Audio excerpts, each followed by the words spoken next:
very least. Okay, so we don't have much time, Hisam, but I did want to welcome you to the Conspire Away Bitches podcast. It's an honor to have you, but I'm really bummed that you got out last night.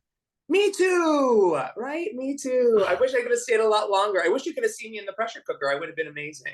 Okay, I was wondering, I feel like you would have beasted that competition. I would have won that competition, right? Have you heard who won? No. It just ended.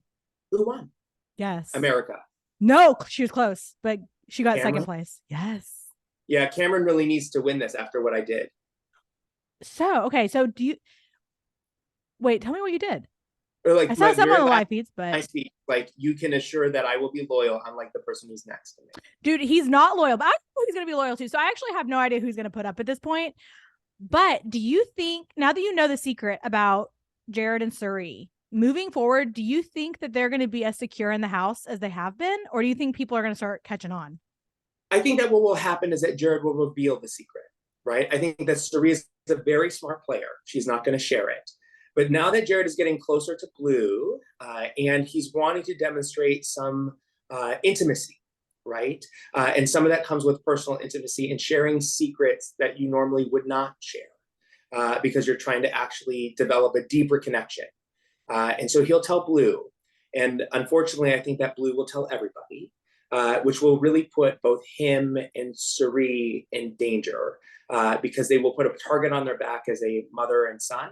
And Siri will also potentially lose her current alliance members, who will feel like she has lied to them this entire time.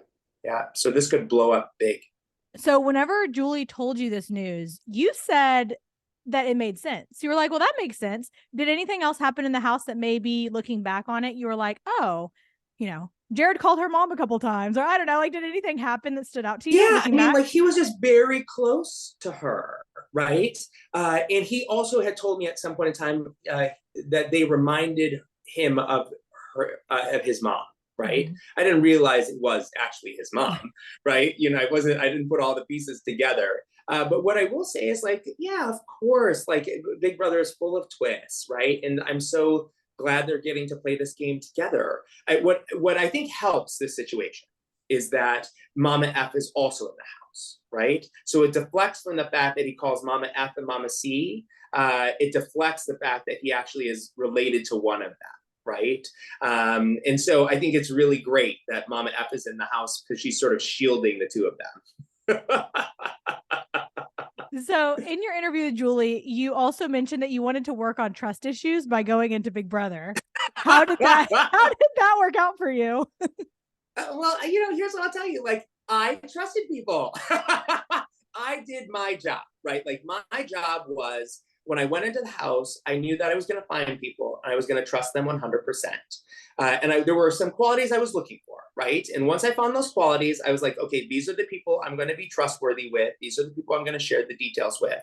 And the truth of the game is, you have no other choice but to trust people, right? You have to trust somebody. If you trust nobody, then you look paranoid and suspicious. You can't sleep. You can't function. You can't win. You can't stay safe. And I didn't want that for myself, right? So once I made the decision that I had a connection to Izzy and Red, I trusted them 100%. And then Izzy basically brought me Suri and Felicia, and Red brought me Cameron, right? Ultimately, right? And because I trusted them, I trusted the people that they brought to me, right? Now, ultimately, like, did they destroy my trust? Yeah, of course they did, right? That's the game, right? You have to, right? And here's what I'll say. They knew it was a weakness of mine, right? And so they basically, in order to play their game, exploited my weakness. And that's the game. So, Hisam, I also have to ask you, what was your beef with Corey in the house? You're beefing with him, and you didn't even go after him. So we're like, what's the deal? Yeah, so, Corey and I basically were planning on working together from the very beginning. And then Corey basically joined sort of like an 8-person alliance, and then he gets really distant, right? And I couldn't understand exactly why, but I could definitely feel it. And then once that happened, I just felt like Corey was being a little disingenuous, and trying a little too hard to maintain a relationship, which felt inauthentic. And because of that, it sort of raised my red flags. He was always sort of an arm's length away from me, right? And I think that from his standpoint, like, although we related on some very deep intellectual conversations, I think that he was always afraid that I was going to come after him, right?